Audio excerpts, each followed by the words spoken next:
Writing a J, lowercase j in Fundations, and the wording for it is the first part of the video. Then we'll talk about the way to produce the sound associated with that letter properly.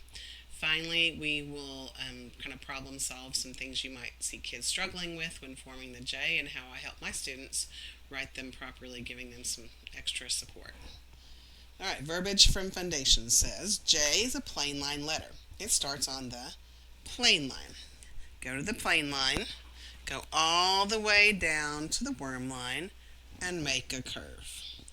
Add a dot, J, jug, J. Now, when producing the sound associated with the J, we have to be sure that we're not saying the sound. J is not proper. That's actually two sounds. It's J and and I'll have to tell my students that sometimes. So we keep it real small, J, J, rather than J.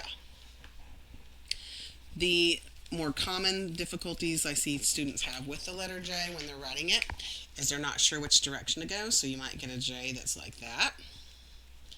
And we talk about, that does look an awful lot like a J, and you can just draw a picture of a window on their paper. I have a window in my room. Helps them know directions for a lot of the letters.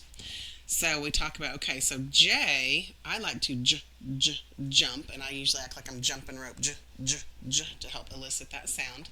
But when I jump rope, would I jump rope inside or outside? And they would say, well, outside. Well, okay. So when I'm making a J, I'm going to start on the plain line, but I'm going to go all the way down to that worm line. And if I jump outside, I'm going to make sure I put my curve towards the window because I'm going to need to go outside to jump. They also tend to want to do the whole dot thing like this we talked about with the I. And so I just preemptively say, okay, when we make a J, we're going to make sure we just do a dot, just like we did the I.